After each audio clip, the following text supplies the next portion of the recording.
ꯑꯩꯅ ꯇꯥꯃꯣꯗ ꯗꯥꯏꯂꯣꯛ ꯑꯃꯇꯪ ꯑꯩꯗꯤ ꯍꯩꯖꯕ ꯅꯠꯆꯗꯦ ꯇꯧꯔꯒ ꯇꯥꯃꯣꯗꯤ ꯃꯃꯥꯒꯤ ꯑꯆꯧꯕ ꯔꯣꯜ ꯑꯃ ꯂꯧꯕꯤꯔꯤꯕꯅꯤ ꯑꯗꯨꯅ ꯅꯤꯁꯥ ꯆꯥꯔꯕ ꯃꯆꯥ ꯑꯃꯗ ꯇꯥꯃꯣꯅ ꯅꯨꯄꯤ ꯑꯃ ꯑꯣꯏꯅ ꯊꯋꯥꯏ ꯅꯨꯡꯉꯥꯏꯇꯅ ꯊꯃꯣꯏ ꯁꯣꯛꯅ ꯑꯦꯗꯚꯥꯏꯁ ꯑꯃꯇꯪ ꯗꯥꯏꯂꯣꯛ ꯇꯧꯕꯤꯌꯨ ꯑꯩꯅ ꯑꯗꯨꯒꯤ ꯌꯨ ꯉꯥꯎꯕꯗꯣ ꯍꯥꯏꯅ ꯈꯤꯇꯪ ꯍꯥꯏꯖꯒꯦ ꯌꯥꯝ ꯉꯥꯎꯕ ꯅꯠꯇꯦ ꯑꯩ ꯌꯨꯁꯨ ꯊꯛꯇꯦ ꯑꯗꯨꯒꯤ ꯗꯥꯏꯂꯣꯛ ꯑꯃꯇꯪ ꯇꯧꯕꯤꯌꯨ ꯃ꯭ꯌꯨꯖꯤꯛꯅ ꯃꯇꯦꯡ ꯄꯥꯡꯕꯤꯌꯨ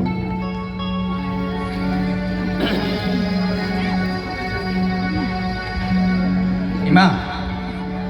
Kari dawaki yang pate ima Kari no ibo na nga hari ay na lupa kunsa kagtang biwa ay bada ima na biwa ngamde Kari gi lupa kung sano na piwa hari ima na ay lupa kunsa biwa ngamdaban nang bu ay di mara Hindi Nang gi lupa kung sano ima piwa ngamda Ado mo nang naaraan malamida sa kadaboro di ima piwa Nangonde ima lupa kung sano ima ima na mamayam na huwag na mangay na lere ay kang ngamdre sang si tagtag niye ay yutang niye ay yutang ima ima na lupa kunsa biwa di yumje may tato ka din may tato ka din ima Ito pa rin ako ima kay buwang Nakoy setong yi jati sige yung bireloy ka daw iba Yung tang na balay ba Atop stage sige lagi Lamdam sige lay batong yi jati ki yung bireloy ka daw iba naharol kaya mo Pangtana na ba? Sitana na ba?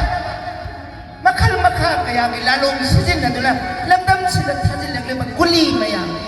Number 4 heroine Masida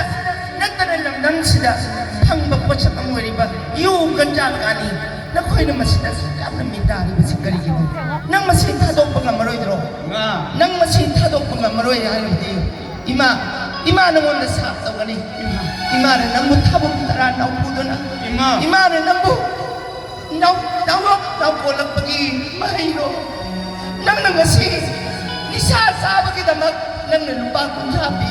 kung tabiyo yan Kayong may taga niya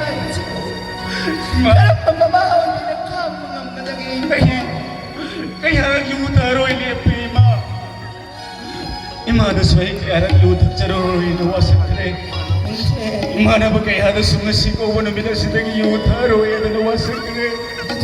ano ba ima ay nahinag naman na maramo ay naga